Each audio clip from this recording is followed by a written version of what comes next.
पंतप्रधान नरेंद्र मोदी नाशिक दौऱ्यावर येत आहेत। यासोबतच शहरातील जे मुख्य रस्ते मानले जातात म्हणजे छत्रपती संभाजीनगरचा रस्ता, यासोबतच पंचवटी परिसर, या अशा मुख्य रस्त्यांवरून ते मार्गक्रमण करणार आहेत। आणि त्याच पार्श्वभूमीवरती शहरातील अनेक वाहतूक मार्गामध्ये बदल हा करण्यात आलेला आहे।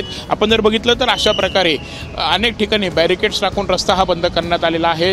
वाहतूक पोलीस तिथे तैनात आहेत आणि अनेक रस्ते हे खरं तर अशा प्रकारे निर्मनुष्य देखील बघायला मिळत आहेत। शहरातील जर रस्त्यांचा विचार केला तर कुठले मार्ग हे बदलण्यात आलेले आहेत तर मालेगाव स्टँडपासून तर काट्या मारुती चौक यासोबतच आडगाव औरंगाबाद नाका, छत्रपती संभाजीनगर नाका ते 10वा मैल यासह संतोष टी पॉईंट ते स्वामीनारायण चौक, तारवाला चौक ते अमृतधामकडे जाणारा रस्ता, राजबिहारी ते निलगिरी बागकडे जाणारा रस्ता, अशा प्रकारे हे जे मुख्य रस्ते आहेत ते बंद करण्यात आलेले आहेत। यासह मधले जे काही छोटे छोटे रस्ते आहेत, छोट्या अंतरावरील कमी अंतरावरील रस्ते आहेत ते देखील बंद हे करण्यात आलेले आहेत।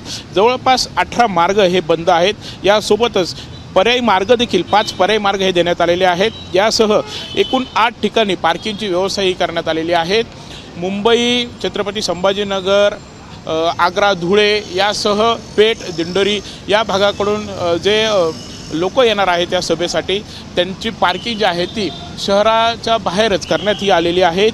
VIP असतील त्या VIPची पार्किंग तपोवन सिटीलिंकच्या बस स्थानक इथे असणार आहेत। त्यामुळे आज पंतप्रधान मोदी हे नाशिक दौऱ्यावरती येत आहेत आणि दुसरीकडे अशा प्रकारे वाहतूक मार्गात बदल झाल्याने नाशिककरांना आज थोडासा त्रास जो आहे तो सहन करावा लागणार आहे। दुपारनंतर ही वाहतूक पुन्हा एकदा सुरळीत होईल। कॅमेरामन काकासाहेब कांबळेसह प्रांजल कुलकर्णी, ABP माझा, नाशिक। ABP माझा, उघडा डोळे बघा नीट।